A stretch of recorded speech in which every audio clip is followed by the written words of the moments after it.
What is going on, ladies and gentlemen? BizzyDad here. You there checking out this week's deck build. And as tradition, I have to kick it off by saying hello to my newest subscribers this week. And what a week. Look at these guys rolling in at the bottom. They are on board. Welcome aboard, Team Busy. Love getting new subscribers. Thank you guys so much. We keep on rolling. So as usual, like I always say, please like and share. Subscribe, spread the word. We have a lot of fun videos, as you know, as you've seen with the spoilers and the deck profiles and the matchups. I know I keep saying I'm going to get more matchups here, and I will. I promise you guys. So thank you very much, and let's just keep it going. So we are going to get into the profile for the deck I call To the Moon Lapis. This is a black, blue, and moon. Back to some moon love for everybody.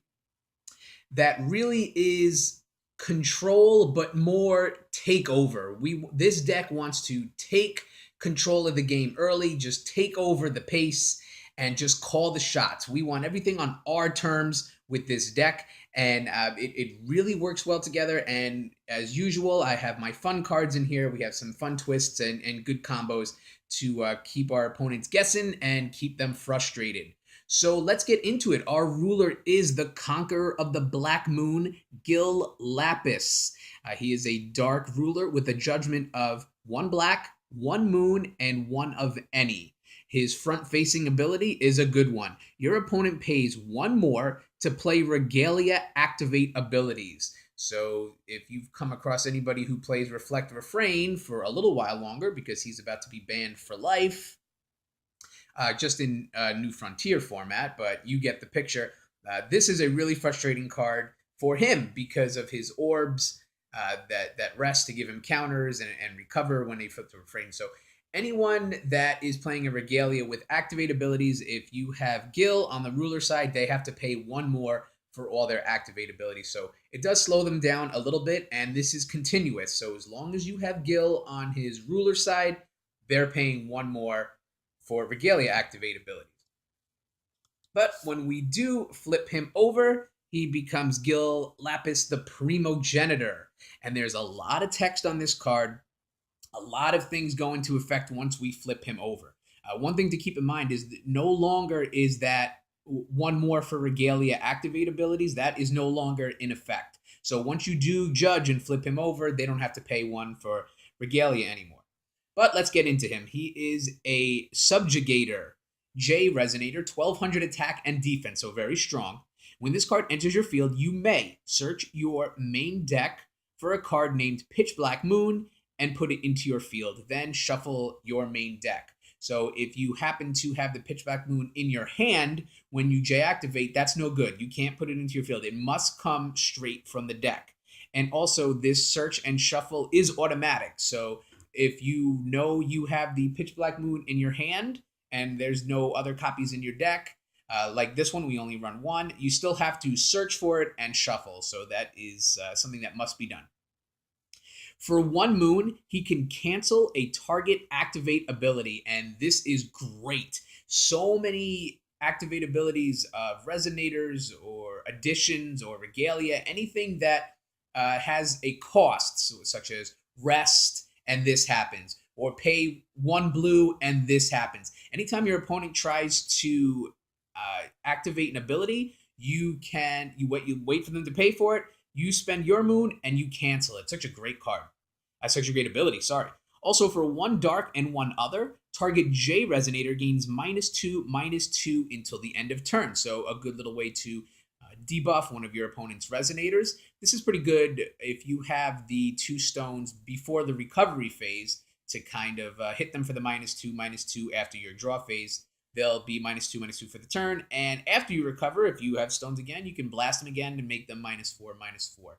So a good way to kill off fairies or other little pesky nuances on the board. A good way to just keep everybody in check, especially if you have the stones to do it. His God's Art is called Space-Time Control, and it is 1 dark, 1 moon, and 2 of other, and this is extremely powerful. You search your opponent's main deck for a Resonator, Regalia, and or Field Edition, and put them straight into your field. then your opponent shuffles their main deck. You can only play God's Art once per turn. And keep in mind, God's Art is an activate ability. So if you are playing anybody who flips over to their J-Ruler side and wants to God's Art, if you're on this side with the moon, you can pay the moon and cancel their God's Art. And that is really a gut punch. You can only do God's Art once per game. So if you happen to cancel it, that's it. They don't get to do it anymore. Gill is a really good on his ruler side, really strong on his J-Ruler side. And really the optimal strategy is to J-activate as early as possible to try to gain that advantage. I know a lot of people say they don't like to do that because while Gill is on his J-Ruler side and causing trouble, you don't always get to call stones in. But depending on how your cards and your draw, you could get out there as early as turn 2, maybe even turn 3. And it's very frustrating and keeps your opponent off guard. So we'll get into more of his abilities later as we go through the cards, but I wanted to at least show off the card you do get to search, and that is the Pitch Black Moon. I only run one copy of this, and I try to keep it in the deck at all times. Optimally, you would like to get this right off the bat on your first deal, right when the game starts, so you could put it right at the bottom of the deck and not have to worry about accidentally drawing into it right away. It is a field edition, costs 2, one dark and one of other. Your J-Ruler gains +2/+2 as long as it's darkness. Well, Gill is a darkness J-Ruler, so he will get the +2/+2. So just by J-activating and bringing out the Pitch Black Moon, Gill is now a 14/14 when he hits the field, so very strong. Also, an activate ability here for 1 moon, you discard a Resonator and put another target Resonator from your graveyard into your hand. So really good way of just swapping a Resonator from your hand with one from your graveyard. If you have the moon to do it, you just spend it and just switcheroo. Get somebody out of the graveyard and put somebody you don't want from your hand into the graveyard. Really, really good ability. So we only run one copy of this because we know we get to search it out when we J-activate. So I wanted to just touch on that right before we got into anything. So into our stone lineup, it is a black and blue deck. So we're going to run 4 copies of Magic Stone of Dark Depth. This is a dual stone, and it's going to give us our access to both black and blue. So important to always have access to both. We have 3 copies of Black Moon's Memoria, and forgive the little proxy card right here. I don't have my 3rd one on me, so we just have a blank card to represent it. This card produces either dark or moon. So this is giving us our moon access, and here's a good way to get 3, as well as dark. And finally, we just run 3 basic water stones. So again, it's a black and blue deck, so we make sure that the vast majority of our cards give us access to both, as well as moon when we need it. Let's go into our Resonators, and we kick it off with 4 Messenger Familiar. This is a 1-drop, 1 dark to play, a 100 attack and defense.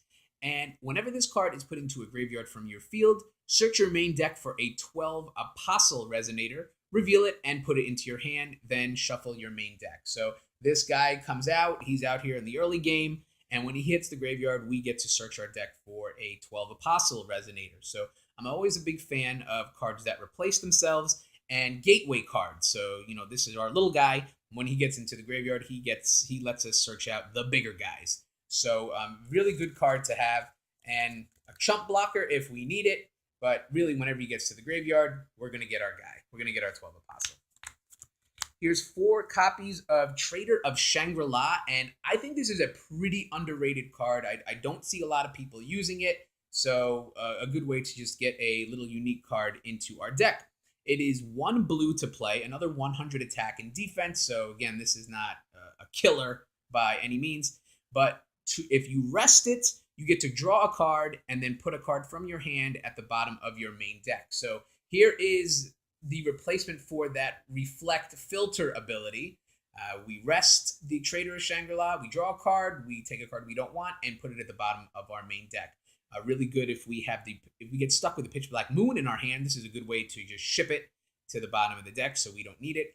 What I like to do is when it's my turn, if I have the Trader on the field, when it comes to my turn, I draw my card, and then before the recovery phase, I rest the Trader of Shangri-La and draw another card. And then I take one that I don't want and I put it at the bottom of my main deck. It's a really good way to draw 2 cards at the beginning of your turn. Get rid of one you don't want or you don't need right away. And it just kind of builds your hand up a little better. It puts you in a better position, helps thin out your deck. So really good card. 3 copies of, oh, and look, we have a shift card here, and I wanted to show it off this way. We have 3 copies of Slayer of the Overlord Pricia, who is also the Possessor Princess of Love, Valentina.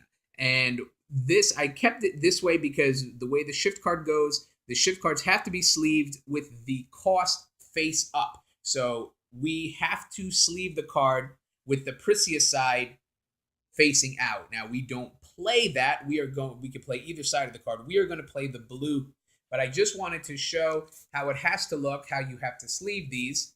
So now that I have it right, we have 3 copies of Possessor Princess of Love, Valentina. It is 3 drops, 2 blue and 1 to play, 500, 500.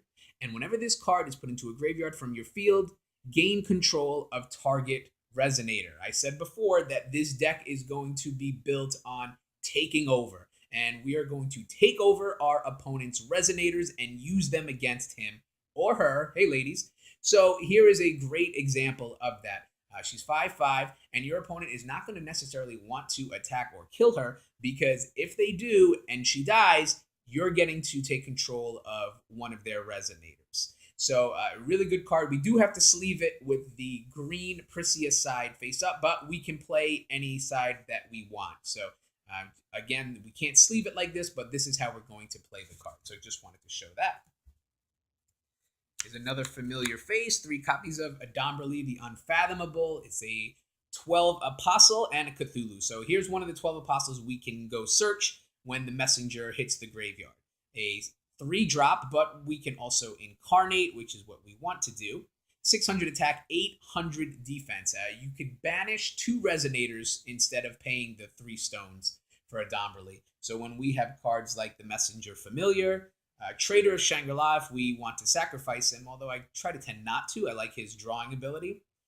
We just banish those 2 Resonators, Adombrali comes in, any graveyard effects take place, and there are also bonuses for incarnating, and there's a lot of text. We run black and blue here. So if we incarnate blue, we get to draw a card. If we incarnate black, our opponent loses 400 life. And really what we'd like to do is we would love to have the Messenger Familiar on the board and the blue Valentina on the board. If we can get these 2 on our board, these are 2 prime candidates to banish for Adombrali, because so many things happen. First of all, our graveyard effects will take place. So, Message and Familiar, we will get to search for another 12 Apostle, maybe another Adombrali to just keep our opponent frustrated.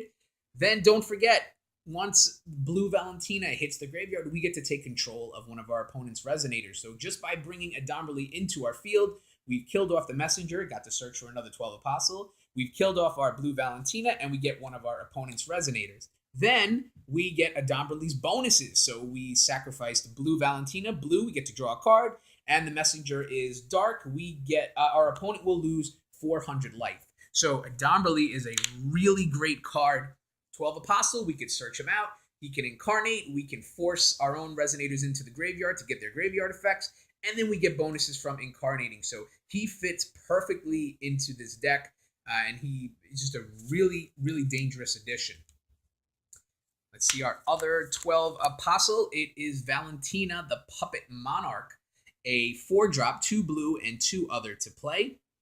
She has a 12 Apostle and a human, 800 attack and defense, and when this card enters your field, gain control of target Resonator your opponent controls, as long as this card is in a field.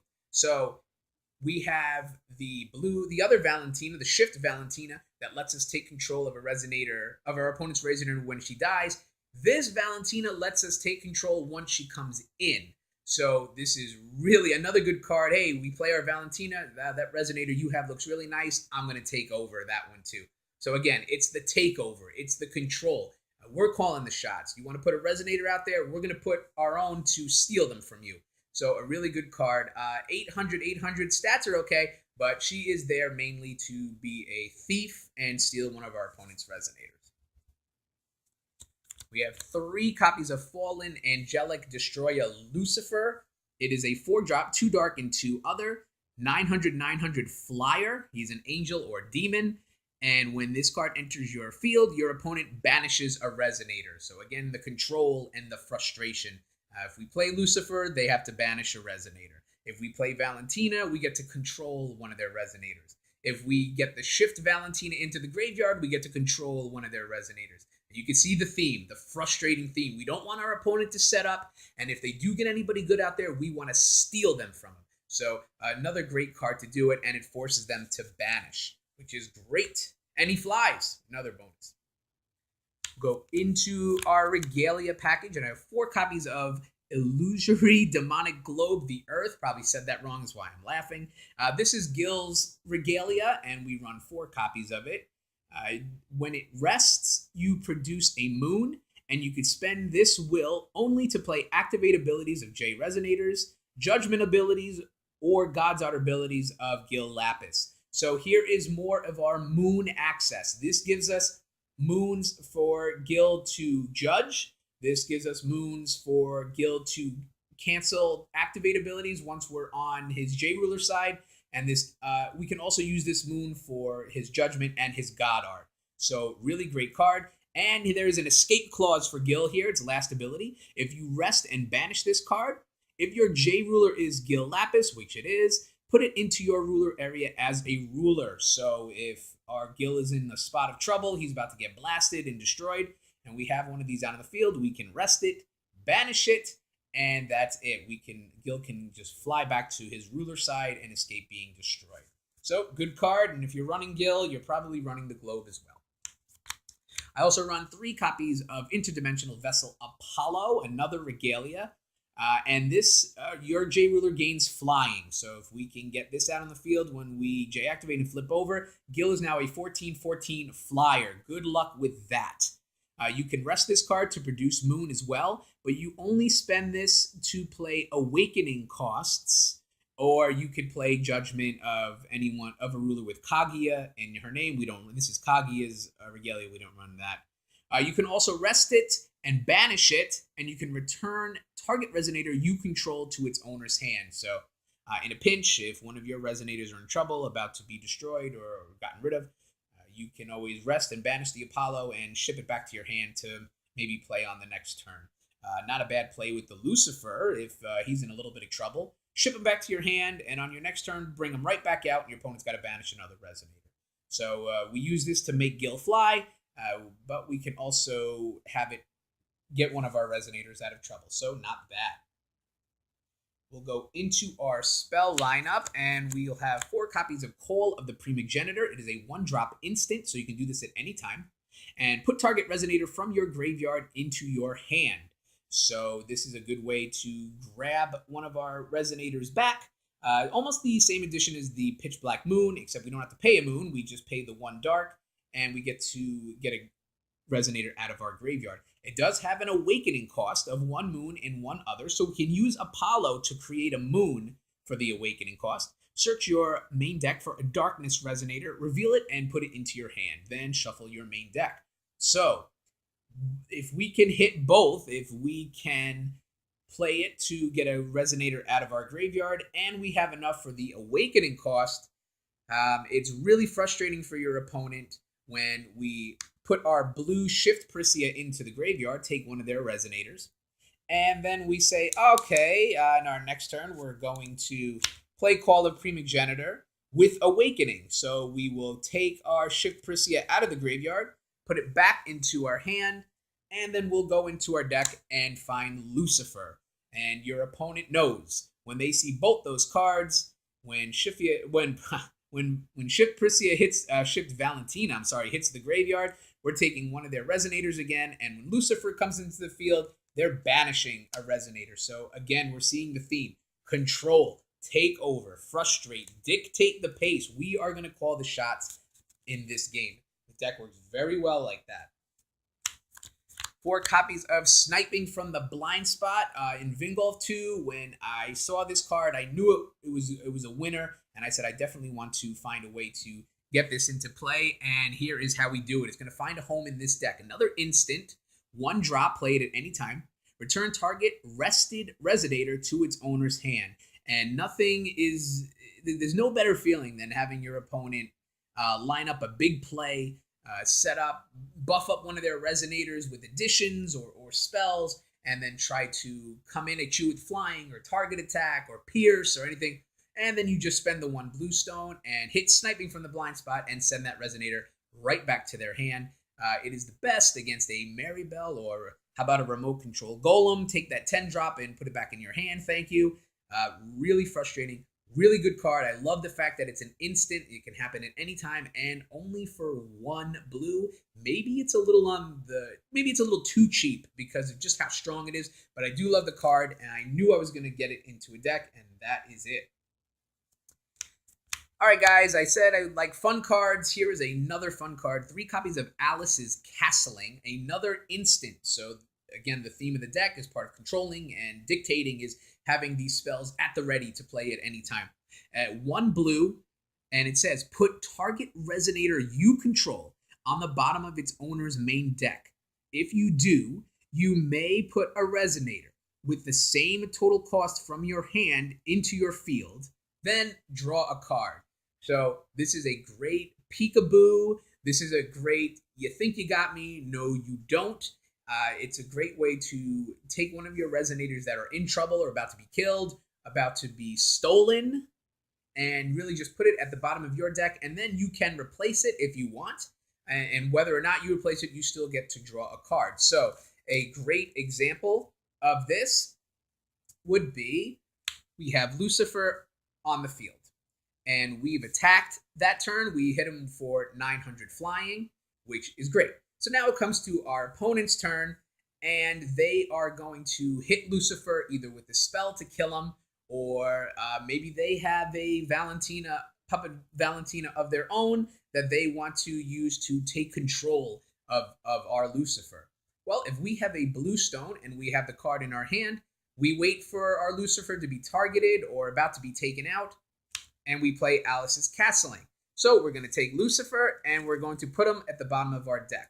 But don't forget, he cost 4, so we can replace him with another 4-drop Resonator. Well, how about Valentina's in our hand, and we get to bring her out for just the 1 blue, and now we get to take control of one of our opponent's Resonators. How frustrating is that? So, they think they have you. No, they don't. We're going to play Alice's Castling, and then after all that, we're going to draw a card too, which is always really strong. If we have our Adombrali out on the field, and he's done his job, but we don't want him to die, and our opponent is trying to get rid of him, let's hit our Alice's Castling, put him at the bottom of our main deck. He's worth 3. So is the Shift Valentina. She's worth 3 as well. Now she comes onto the field, and your opponent knows once she goes into the graveyard, we're taking control of one of their Resonators. So really, just the theme is all the way through in all of these cards. Frustrate your opponent, dictate the pace of the game, call the shots, and really just win it, especially with their Resonators is good too. We'll go into our sideboard, and the sideboard, as usual, always situational with me, and I try to put in options, so depending on who you're playing and what their cards are, you can make changes as needed. But it's a very spell-heavy sideboard, so we'll kick it off with 3 copies of Barrier of Shadows. This helps us out. This is like a bonus Gill effect. It's a field edition for 1 dark, and your opponent pays 1 more for Judgment abilities and pays 1 more for Regalia Activate abilities, and these stack. So if you can get 2 on the field, they're going to pay 2 more to Judge, 2 more for Regalia Activate. If Gill's on his ruler side, they're going to pay 3 more for Regalia Activate. So definitely a good card there. Here's a Gill-specific card, 3 copies of Space-Time Collapse, which is a 2-drop spell chant, so you can only do this on your turn, and you get to choose 1. Destroy target Resonator or target Regalia. But if your ruler is Gill, you can destroy a target Resonator and a target Regalia. So the bonus, you get to destroy both if Gill is your ruler. We have Gill. Why not have this in the sideboard, especially if we go up against somebody who Is Regalia heavy? This is a good way to pick them off, as well as destroy a Resonator too. I have 3 copies of Uriel, the Dark Eye of Blindness. It is a 3-drop Resonator, 1 blue and 2 other, 600, 500. When this card enters your field, rest target Resonator. It does not recover during the recovery phase as long as this card is in the field. So another nice little control card here where we can rest one of our opponent's Resonators when she comes out. A good little combo with sniping from the blind spot. If you want to throw that in there, you make their Resonator rest, and then you hit the sniping, and it's got to go back to their hand. She's in the sideboard just in case we need to be a little bit more aggressive with resting, or sometimes we just don't get everything set up to steal. She's a good slow down card. She'll make them rest and not recover. So definitely worth having. Is 3 copies of Lapis's Dark Storm. Your opponent discards a card at random and then discards a card. So a 2-drop spell chant, and your opponent's going to discard 2 cards, 1 totally at random and 1 they pick. Discarding is death in this game, and anytime you can make your opponent discard 1 card, it's great. This spell will make them discard 2. That's even better. It's just such a winning card, especially when your opponent's down to just 2 cards. You play this, they both go, now they're sitting there empty-handed and just really stalled out and could be in a lot of trouble. So always good to have just in case. And finally is 3 copies of Heat Gaze, a Resonator addition, 2-drop, 1 blue and 1 other to play. Added Resonator gains as your opponent plays a spell or ability targeting a Resonator that you control. He or she must choose this card as one of its targets if able. So basically, if they have a card that says target Resonator loses 1,000 attack, if Heat Gaze is on one of your Resonators, they must choose that Resonator as the target. They have to do it. And also it says, as long as this card is added to a Water Resonator, it gains prevent all damage that would be dealt to this card by spells or abilities. So it's basically, if you put it on a Water Resonator, it's just a shield and no damage can get through. Here's our Trader of Shangri-La 100. We want to put the Heat Gaze addition on him. Now, if our opponent has any spells or abilities that targets a Resonator, it has to come to the Trader of Shangri-La. It has to be the target. And if it's damage, -4, -6, or whatever, it's going to not get through. It prevents all damage. So just a big wall to put up on your opponent so they can't do anything. And if they play any spells, it's going to be wasted. It has to go after whoever you put it on. And if it's a Water Resonator, it's going to prevent all damage. One more thing I wanted to touch on with Lucifer that I forgot. He has an ability, a lifelink ability, for a dark and a moon. Whenever this card deals damage this turn, you gain that much life, and you play this ability only once per turn. So this is another, if you have a dark and a moon to spend before the recovery phase, you do that, and it gives Lucifer the lifelink. So when he attacks for his 9/9 flying, if the damage gets through, you gain 900 life. So it's just a really good ability. I forgot to touch on that when I first talked about him. So guys, that is it. The deck build for Gill Lapis, Conqueror, the Black Moon. It seems like it's a little complicated. It's really not, and it's fun to play. If I get this in a match, I definitely will put the link up to it in the description. But as always, I want to know what you think. Do you like it? Do you hate it? Any changes, recommendations? Let me know in the comments below. As usual, the comments have been great, and I try to reply to them all. So, as always, thank you for a few minutes, and I will talk to you soon. Bye.